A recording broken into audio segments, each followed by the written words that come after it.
సమాజంలో మహిళలను కించపరుస్తూ మాట్లాడడం ఈ మధ్యన ప్రతి సభలో నాయకులకు అలవాటైపోయింది. ఆడదంటే విలువలేని కొంతమంది కుక్కలకి నేను చెప్తున్న మాటలు ఏంటంటే, ఈ సమాజానికి నడుం తొక్కి నిలబెట్టింది ఆడది. కడుపున 9 మాసాలు మోసి ప్రాణాలని పణంగా పెట్టి మిమ్మల్ని ఈ భూమి మీదకి తెచ్చింది ఒక తల్లి. అది మర్చిపోయి చాలా మంది మాట్లాడుతున్నారు. నిన్నటికి నిన్న ఉదయనిధి కూడా మాట్లాడుతున్నాడు. ஆனா இன்னைக்கு ஒரு சொட்டு தண்ணீர் கூட வரல.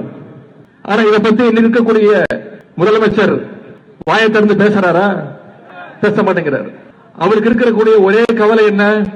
திமுக மேல என்ன பொய் வழக்கு போடலாம், என்ன பொய் கேஸ் போடலாம், எங்க தண்ணி வருதோ இல்ல அங்க தண்ணி வரணும். కావేరీ சொன்ன అంటే అహంకారం, ఏదైనా నేను మాట్లాడొచ్చు అన్న అహంకారం అనేది ఈ మధ్యన ఎక్కువైపోతుంది.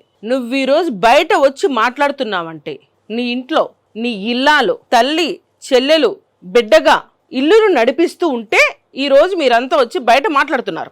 మహిళల గురించి సంస్కారం లేకుండా మాట్లాడితే నిన్ను బొందులో పెట్టే పరిస్థితి ఉంటుంది. అంతేగాని నువ్వు అన్నంత మాత్రాన ఆడవాళ్ళకి ఎక్కడా కూడా విలువ తగ్గిపోదు. వాళ్ళ స్థాయి రోజు రోజుకి పెరుగుతూనే ఉంటుంది. ఎవడన్నా ఏ ఆడదాని స్థాయి తగ్గిపోదు.